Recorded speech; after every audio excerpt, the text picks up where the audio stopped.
The jaw that belonged to no one we knew. The jawbone did not belong to us. It did not belong to Neanderthals. And for years, no one knew whose face it came from. It came from a cave high on the Tibetan plateau, a heavy lower jaw with teeth too large for a modern mouth, found where the air is thin enough to make your head swim. It was old, far older than our kind's arrival there. When researchers tried to place it in the human family tree, it refused to fit. Not one of us. Not quite a Neanderthal. Something else had walked that frozen ground. Someone else. But that jaw was not a lonely exception. Across Africa, Europe, and Asia, the earth has yielded bones and teeth belonging to other kinds of human. Some made tools. Some controlled fire. Some cared for their vulnerable. Some lived beside us. They were not apes. They were people. Different ways of being human, many of them successful for far longer than our own species has yet existed. Then, one after another, they disappeared. There were once many kinds of human on this earth. Now there is one. So where did all the others go? And why are we the only ones still breathing? We move through life with a quiet assumption we never examine, that human and us are the same word. That to be human is to be our kind, and always was. For almost the whole of the human story, that was not true. Go back far enough, and the earth held several kinds of human at once, alive in the same stretch of time, sometimes within walking distance of one another. Picture that honestly. A world where your kind was not the only kind, where the people over the next range of hills were people, and yet not your people, built differently, thinking in ways you might sense but never fully enter. Different hands, different faces, different minds, every one of them human, all pressed onto the same cold plains, and the same dangerous herds, and the same handful of warm caves worth having. We were not the lonely heroes of the ancient world. We were one kind among many. And this was no brief overlap of a few centuries. These other humans were not rough sketches on the road to us, waiting to be improved into something better. Each was a finished thing, a fully realized way of being human that had worked, often for far longer than our kind has yet existed. Some were older, more established, better matched to their ground than we were to ours. By every measure you could have taken standing in that moment, there was no reason to bet on us. So how did it come down to one? To answer that, you have to meet them. Not as a row of names, but as the vanished neighbors they were. Start near the bottom of the family tree, because the losses begin long before our kind even exists.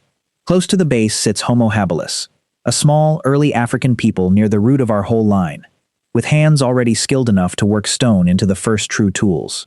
An old beginning, and out of that deep African cradle, one kind walked further than any human had ever gone before, Homo erectus, the great wanderer, who spread across the whole of Asia and endured for well over 1,000,000 years. Sit with that number, because it dwarfs us. Homo erectus lasted many times longer than our own species has yet managed, from nearly 2 million years ago until, in the last pockets, perhaps 100,000 years back. They tamed fire. They crossed continents. They survived ice and drought and the slow reshaping of entire landscapes. If the measure of success is endurance, they were far more successful than we have yet earned the right to call ourselves. And they are gone. Utterly. The longest-running kind of human there ever was, ended. Between that deep root and ourselves came others, among them Homo heidelbergensis, a heavy-browed people of the colder north, strong-boned and capable, standing as a likely ancestor to much of what followed, our own line very possibly among it. Each of these was a full human experiment. Each carried fire, worked stone, raised its young, and knew its world with an intimacy we can barely reconstruct now. Every one of them ended. That is the shape of the thing before we even arrive. A family tree with most of its branches already broken. And one of those early branches was so strange, so unlike the tidy story of steady progress, that it forces the whole mystery open. It was still waiting to be found, deep underground, in the dark. Before we step forward to our closest cousins, one branch from that deep past refuses to sit quietly in the story of slow, upward progress. And it was found not on a plain, but far underground. Deep inside a cave system in southern Africa, past passages so narrow a grown person can barely squeeze through, explorers found the bones of a kind of human no one had ever seen. Homo naledi, small-brained, the skull no larger than an early primitive human's, and yet mixed, maddeningly, with features closer to our own, and hands built for both climbing and fine, careful work. A patchwork person, assembled in a way the neat ladder of human progress said should not exist. But the bones were not the shock. The place was. They lay deep in the dark, in a chamber almost impossible to reach, one that seems never to have opened easily to the daylight. Which raises a question that has unsettled everyone who has looked at it squarely. How did they get there? The growing suspicion, still argued over, still uncertain, is that this small-brained people carried their dead into the deepest dark on purpose. That they took their lost ones down through the black, through stone that grips the body on every side, and left them there, deliberately. If that is true, it breaks something we believed about ourselves, because caring for the dead, treating death as something with meaning, was supposed to belong to big brains like ours. To find it in a creature with a brain a third the size is to learn that the tender, haunted, ceremonial part of being human may be far older and far stranger than we ever thought, old enough to live in a mind utterly unlike our own. And here the whole story pulls in tight, because two kinds of human were not distant relatives at all. They were neighbors, feel it through a single life. A mother, of a kind of human that was not ours, carrying a child through deep snow. Her people had held that cold ground for hundreds of thousands of years before our kind ever set foot on it. She knew every route, every shelter, every trick the winter could play. Her hands were more powerful than yours. Her mind held a map of that land more complete than any our species had yet drawn. By every measure that mattered on that plain, she belonged there. And we did not. She was no brute. Her people, the Neanderthals, cared for their sick, buried their dead with intention, mastered fire, and made tools shaped exactly to their needs. When you look into the empty sockets of one of their skulls, you are not looking at a failed draft of a human being. You are looking at a person. A different, fully finished kind of person, who loved and feared and grew old exactly as we do. And when our two kinds finally met, something happened that changes the very meaning of the word extinction. Because they did not simply die out and leave nothing. When our kind spread into Neanderthal lands, we did not only compete with them, we met them, we lived beside them, and, sometimes, we had children with them. The proof is not in the ground, it is in you. Inside the cells of most people alive today sits a small but unmistakable fraction of DNA that did not come from our own species. It came from theirs. A piece of the Neanderthals slipped across the line into us and rode the generations down, all the way to the blood moving through you as you read this. They were not so different from us that we could not build a family together, but do not let that tenderness soften what the meeting mostly was. Two intelligent, tool-using, fiercely capable kinds of human, each needing exactly what the other needed. The same valleys, the same herds, the same few caves dry enough to survive a winter in, pressed onto the same shrinking ground as the ice advanced. That is not a recipe for peace. It is a recipe for pressure. When the herds thinned and two hungry families arrived at the same sheltered valley, only one of them was walking out with it. Multiply that across thousands of years and a whole continent, and you do not need a war to erase a people. You need only to outlast them, valley by valley, winter by winter, until the last of them does not wake. Our arrival was not a visit. For the Neanderthals, it was the beginning of the end, and the strangest kinds of all, the ones that make the mystery genuinely eerie, were still waiting at the far edges of the map.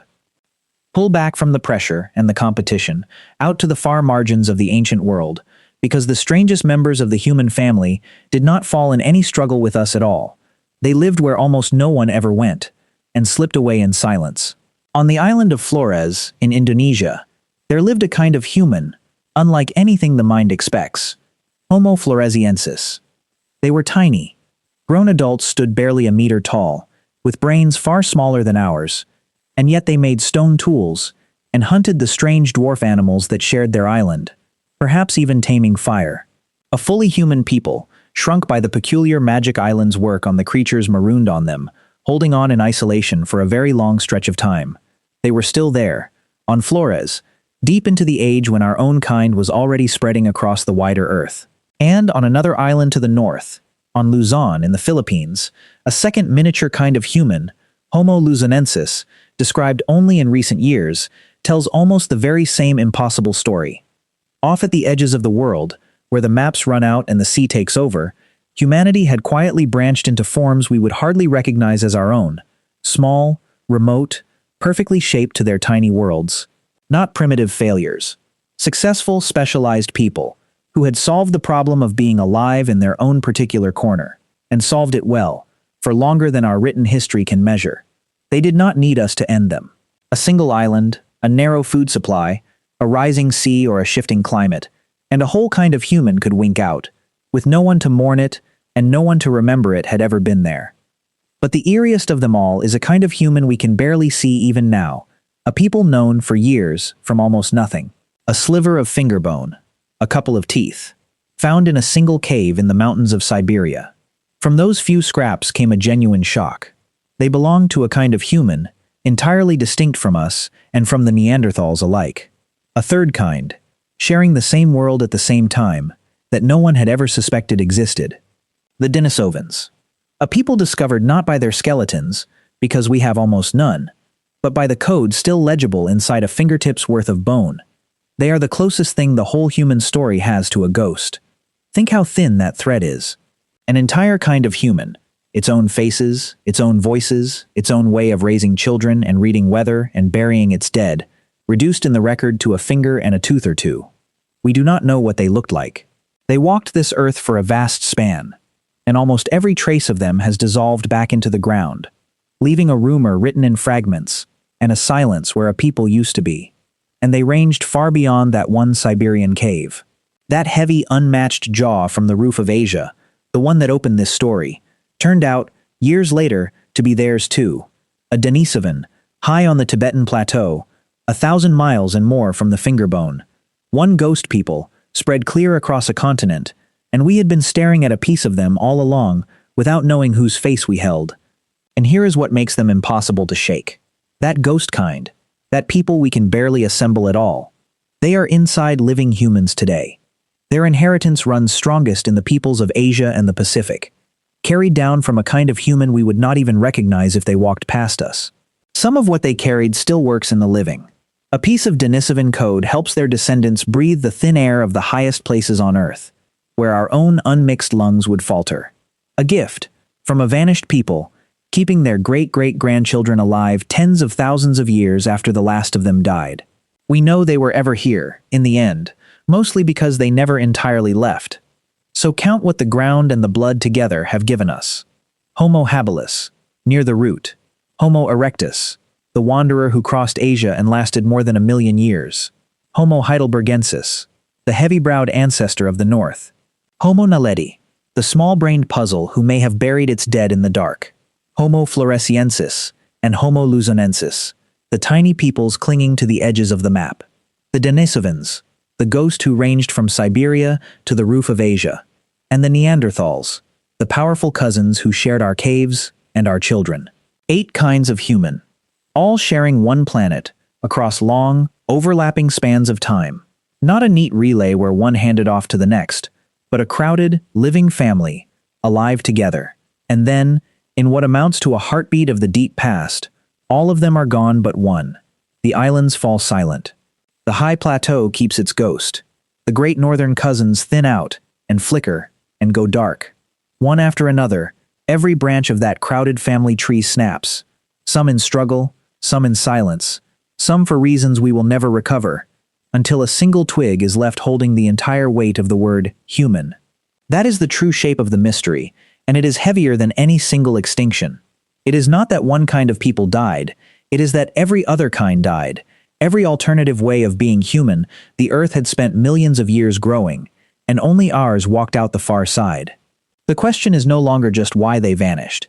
It is why, out of all of them, we were the one left standing, and whether it was something in us that did it. Somewhere, at the very end, there was a last one. Not a species dying, a person. The final Neanderthal, sitting by a fire that no one would tend after them. In a shrinking pocket of a continent that had once been theirs entirely, the fires of their people had grown further and further apart across the generations, until only this one was left burning. No mate, no child. No one who spoke as they spoke, or remembered what they remembered. The last carrier of a way of being human that had outlasted ice ages, ending now in a single cooling body, on a single night, with no one to know it was the end of anything. This is where the mystery pays out, and the answer is quieter and stranger than a war. We did not, for the most part, hunt them to nothing.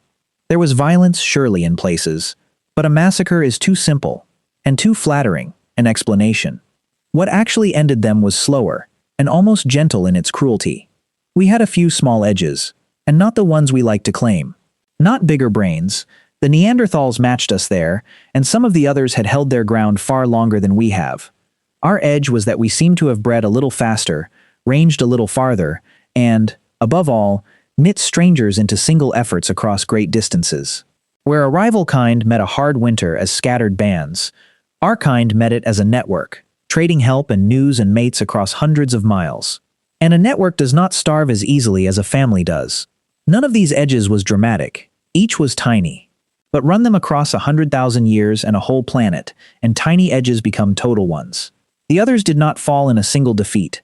They were outlasted, their good land narrowing, their numbers thinning, their fires going dark one valley at a time, until the last of them sat alone. So, the 8 kinds of human before us, and why we alone remain. The deep African roots, habilis and erectus, who first carried stone and fire out into the world. The heavy-browed ancestor of the cold north. The small-brained puzzle in the dark of its cave. The 2 tiny holdouts on their far islands. The ghost that ranged across Asia, and the cousins who shared our fires and our blood. 8 ways of being human, each a finished and successful thing. Each gone. And us, the 9th, still here. The uncomfortable truth beneath the whole story is this. We are not the only humans left because we were the strongest, or the smartest by any measure we could have taken at the time. We were not. Some were stronger. Some had endured far longer. We are the only ones left because of the one thing we did better than any of them. We connected. We cooperated across distance, across strangers, across whole peoples, weaving ourselves into groups too large and too linked to be starved out one family at a time. The kind that survived was not the fiercest cousin. It was the one that could hold the most hands at once. And they are not entirely gone. That is the last turn, and it is written in your own blood. A few % of the Neanderthals, a whisper of the Denisovans, threads of others we may not yet have even named, all of it still riding inside living people, doing quiet work in lungs and skin and the systems that fight disease, tens of thousands of years on. When we ask why we are the only humans left, the honest answer is that we are not, quite. We are the branch that survived by absorbing the others. We carry our vanished cousins inside us, and we are, every one of us, a little bit haunted. The Shahe jawbone sits under glass now, in a case with a careful label, and people file past it without slowing. They do not feel the strangeness of it, that they are looking at a relative. That for almost the whole of the human story, to be human was to share the earth with others who were human too, and that we are living in the rarest chapter of all, the one where a single kind walks a planet that once held many, and wonders at the silence where the other voices used to be. We were never meant to be alone. For millions of years we weren't. We are only the ones still sitting by the fire, the last kind of human left to remember that there were ever others, and to carry, in our blood and our bones, the quiet proof that they were here. If the deep story of who we are is the kind that stays with you, keep close to this channel. There's another one already waiting in the dark, and I'd like you here when we open it.